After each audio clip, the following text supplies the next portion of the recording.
Hello, friends. Today's topic the email that cost the voyage.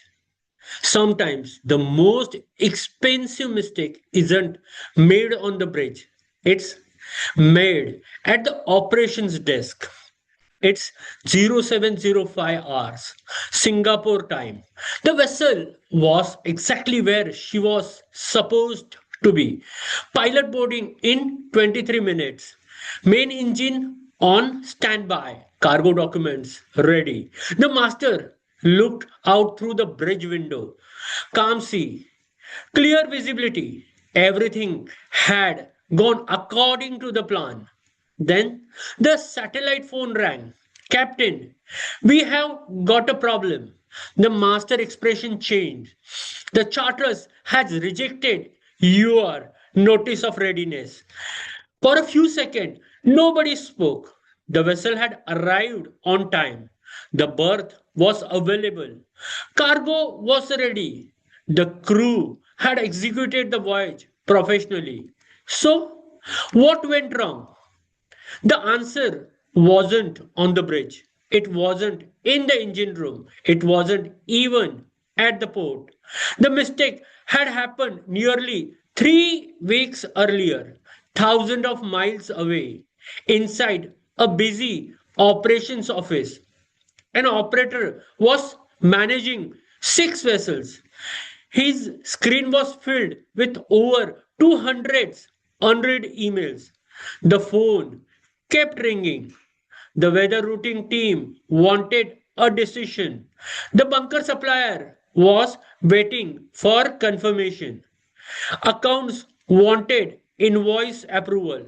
The technical department needed urgent spare parts clearance.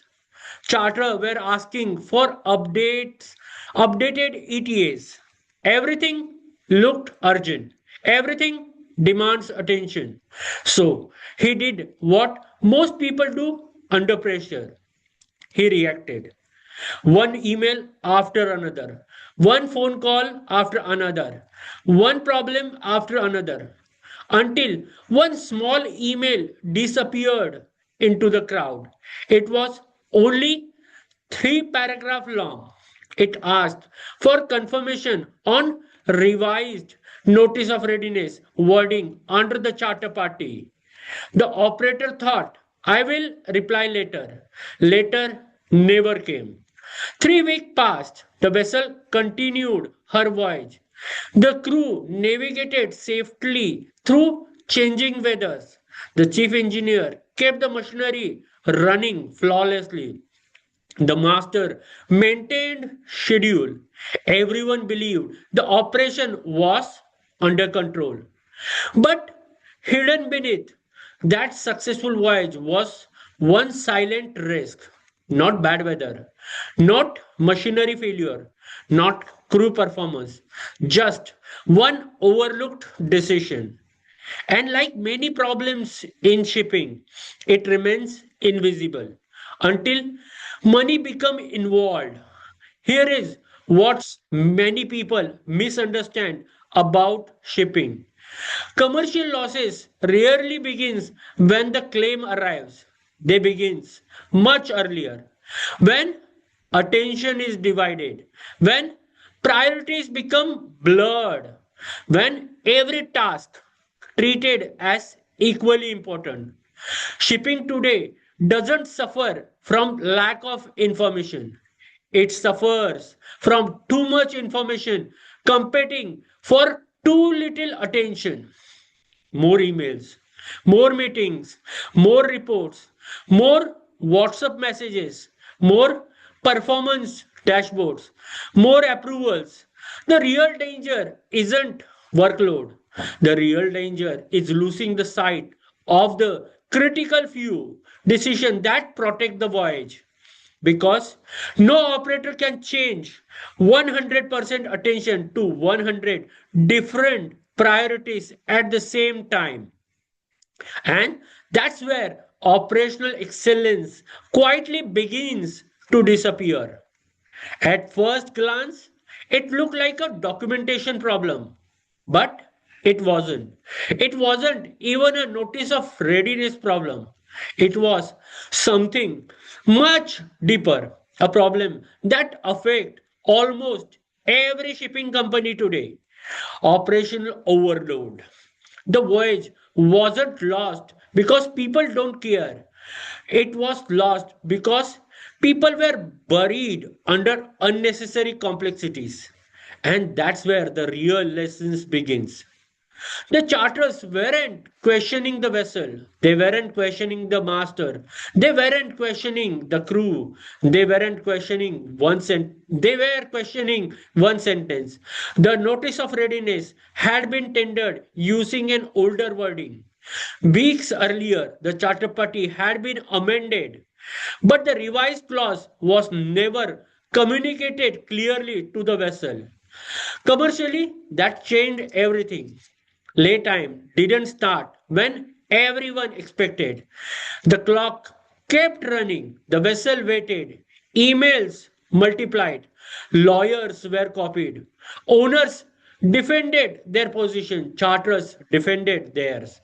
Every hour's alongside increased financial exposure.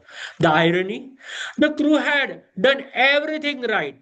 The voyage had been executed professionally. Yet, the company was now discussing a claim that could have been prevented by one timely decision.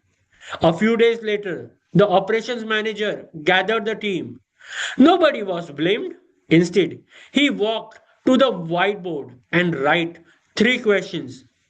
What distracted us? What did we overlook? How do we stop this from happening again? The room was silent.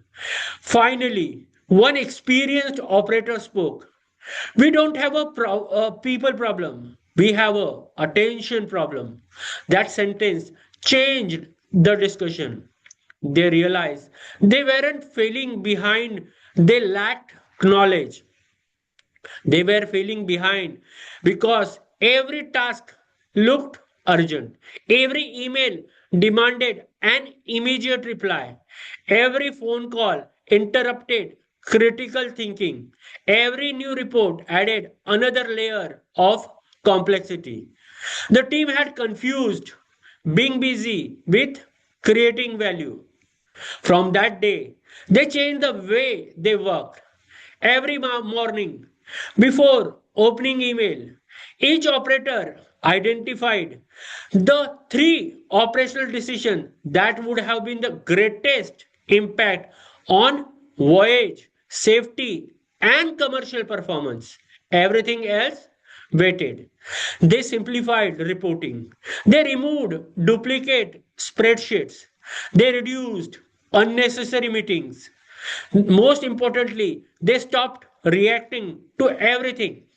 Instead, they started protecting their attention. Months later, another vessel approached a discharge port. The situation looked familiar. Heavy email traffic, commercial pressure, constant phone calls. But this time, something was different. Before the vessel arrived, the operator paused. He reviewed the charter party, confirmed the latest NOR wording, called the master, briefed the agent, verified every commercial requirement. The vessel tendered notice of readiness correctly. Lead time commenced without dispute. Cargo operations started smoothly. No claim, no argument, no emergency conference calls. Not because they worked harder, but because they worked smarter. Here is the lesson every maritime professional should remember. Operational excellence is rarely built by adding another checklist. It is built by removing distraction. Great masters don't try to monitor everything. They focus on what matters most. Great chief engineers don't repair everything at once. They protect the equipment that keeps vessel moving. Great operators don't answer every email first. They identify the one decision that protect the voyage and Great maritime leaders understand one simple truth: attention is one of the most valuable resources in shipping. Once it becomes fragmented, risk quietly take control. So, before your next watch, before your next operations meeting, before opening another inbox full of urgent emails, pause and ask yourself one question: am I working on the busiest task or the most important one? The single question might save more than your time. It might protect a voyage, prevent a claim, preserve your company reputation, and shape the kind of maritime professional you become. Because at sea and shore, operational excellence doesn't begin with a doing more. It begins with choosing what deserve your attention. Thank you.